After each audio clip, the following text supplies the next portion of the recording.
Hello student, नमस्कार। मैं हूं विजय दिवाकर और आप देख रहे हैं हमारा यूट्यूब चैनल विजय दिवाकर में आप सभी का स्वागत है। हम आपको बताने जा रहे हैं कक्षा 12वीं अक्टूबर असाइनमेंट हिंदी विषय का अक्टूबर का असाइनमेंट का उत्तर जो है हम आपको बता रहे हैं। एक बार आप जरूर देखिएगा, अगर आप लिख भी चुके होंगे तो पर भी आप अच्छे से मिला लीजिए एक बार और अच्छे से मिला करके सही सही उत्तर आप लिखिए। हम आपको एकदम 100% सत्य और सटीक आंसर बता रहे हैं।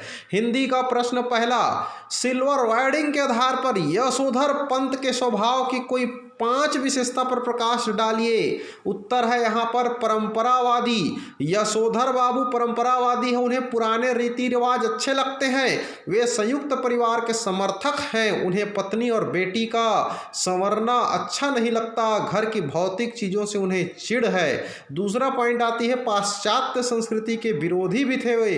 यशोधर बाबू सिल्वर वेडिंग मनाना, पतलून सैंडो ड्रेस पहनना, बिना बाह के ब्लाउज, केक काटना आदि आदि को पाश्चात्य संस्कृति की देन मानते हैं, अतः वे उसे न अपनाकर विरोध प्रकट करते हैं। तीसरा बिंदु आती है धार्मिक, प्रवचन सुनना, संध्या पूजन करना, मंदिर जाना, धार्मिक किताबें पढ़ना उनके जीवन का अहम हिस्सा है।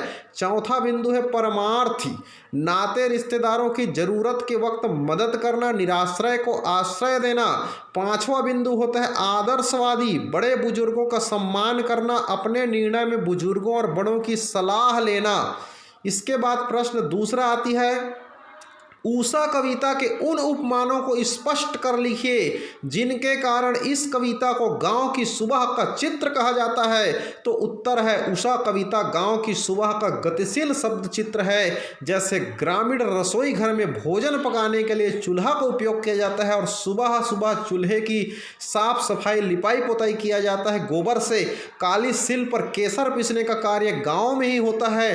शहरों में मिल का जो सील का जो स्थान है वो मिक्सी ने ले लिया है। शंख का गूंजना, गांव का नदी किनारे धार्मिक स्थलों में प्रातःकालीन पूजन से नीले जल में स्नान द्वारा गौर वर्ण की झिलमिल भी गांव में देखने को सुबह ही मिलती है। इसलिए उषा कविता ने इन उपमानों के जरिए स्पष्ट करके बताया है कि इस कविता को गाँव की सुबह का चित्र कहा जाता है। यहाँ पर प्रश्न तीसरा की हम बात करते हैं, इंदर सेना सबसे पहले गंगा मैया की जय क्यों बोलती है? नदियों का भारतीय सामाजिक सांस्कृतिक परिवेश में क्या महत्व है? तो उत्तर आता है इसमें, क्योंकि भारतीय संस्कृति में सबसे पावन और मोक्ष प्रदायनी नदी गंगा है। नदियों का हमारे सामाजिक और सांस्कृतिक परिवेश में विशेष महत्व है। हिंदुओं के सारे तीर्थ स्थल हरिद्वार, ऋषिकेश, काशी, बनारस, उज्जैन आदि किसी न किसी पवित्र नदी के किनारे बसे हैं। बड़े बड़े महानगर भी सामाजिक विकास के लिए नदियों के किनारे बसे हैं। अतः इन नदियों से जल स्रोत, खेतों की सिंचाई के अलावा अनेक संस्कारों, धार्मिक अनुष्ठान, कर्मकांडों से लगाव है। इसलिए इंदर सेना सबसे पहले गंगा मैया की ही जय बोलती है। प्रश्न चौथा है यहाँ पर, पत्रकारिता के विविध आयामों पर प्रकाश डालते हुए संक्षेप में लिखिए। तो उत्तर आता है यहाँ पर पहला बिंदु संपादकीय। यह समाचार पत्र का सबसे महत्वपूर्ण पृष्ठ होता है। इस पृष्ठ पर अखबार विभिन्न घटनाओं और समाचारों पर अपनी राय देता है। दूसरा बिंदु है फोटो पत्रकारिता। एक तस्वीर बिना कुछ बोले बहुत कुछ बयां कर देती है, उतना हम लिख कर नहीं कर सकते। तीसरा आती है कार्टून कोना। तो कार्टून के माध्यम से की गई टिप्पणियां सीधे पाठक के दिल में उतर जाती है। कार्टून प्रायः सभी समाचार पत्रों में होते हैं। चौथा बिंदु होती है रेखांकन या कार्टोग्राफ। ये समाचारों को रोचक बनाते हैं, साथ ही उन पर टिप्पणी भी करते हैं। चलिए प्रश्न पांचवा की बात करते हैं। निम्नलिखित काव्यांश को पढ़कर पूछे गए प्रश्नों के उत्तर लिखिए। कविता एक खिलौना है, फूलों के बहाने कविता का खिलना भला फूल क्या जाने। बाहर भीतर, इस घर उस घर, बिना मुरझाए महकने के माने फूल क्या जाने। तो इसमें प्रश्न पहला है, का आशय स्पष्ट कर लिखिए। तो कविता एक खिलौना है, फूलों के बहाने का आशय है। कविता एक लिखना खिलना है, फूलों के बहाने अर्थात फूलों की सुंदरता से ही प्रेरित होकर कवि के हृदय में सुंदर भाव और विचार प्रकट होती है और काव्य रचना करने लगता है। ख प्रश्न है, कविता का खिलना भला फूल क्या जाने के माध्यम से कवि क्या कहना चाहता है? तो उत्तर है, कविता का खिलना भला फूल क्या जाने, क्योंकि उसका जीवन सीमित होता है।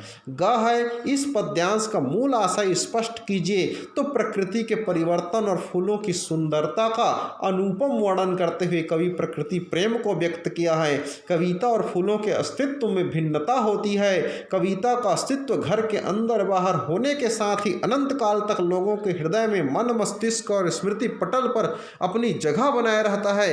कविता कभी मुरझाती या मरती नहीं, वह लोगों के दिलों में जवान में रहती है, लोगों के दिलों में जुबान में भी रहती है। यहाँ पर बात करते हैं घ प्रश्न का, बिना मुरझाए बाहर भीतर कौन महकता है, स्पष्ट लिखिए। तो बिना मुरझाए बाहर भीतर कविता महकता है, कविता अनंत काल तक चलते रहती है। यहाँ पर अंगा प्रश्न की बात करें तो उपयुक्त पद्यांश किस पाठ से लिया गया है, पाठ का नाम और उसके कवि का नाम लिखिए। तो यह जो है पाठ का नाम है कविता के बहाने और कवि है लिखने वाले इसके कुंवर नारायण जी। तो यहाँ पर आपका सहयोगी विजय दिवाकर आप सभी के सहयोग के लिए हमेशा तत्पर है। सभी विषय का असाइनमेंट हम धीरे धीरे करके आप लोग के लिए प्यारे बच्चों हम जरूर बनाएंगे, आप अवश्य देखिएगा। इसके साथ साथ बोर्ड परीक्षा में आने लायक इम्पोर्टेंट क्वेश्चन भी हमारी चैनल के माध्यम से आपको मिलेगा। इसके लिए आप हमारे चैनल को सब्सक्राइब कीजिए ताकि आपको समय समय पर बोर्ड से रिलेटेड, परीक्षा से रिलेटेड इंपॉर्टेंट क्वेश्चन का वीडियो मिलता रहे। और कम से कम इस कोरोना संकट लॉकडाउन में अपने 5 मित्रों को फॉरवर्ड कीजिए ताकि सबका भला हो जाए। Thank you so much. अगर आप हमारी इस मेहनत का थैंक यू करना चाहते हैं तो एक बार कमेंट बॉक्स में थैंक यू लिख दीजिए, एक बार लाइक कर दीजिए ताकि हमको ऊर्जा मिले, ताकि हम उत्साहित होकर आपके लिए फिर से नया वीडियो, फिर से नया असाइनमेंट, फिर से नए इंपॉर्टेंट क्वेश्चन बना सकें। Thank you.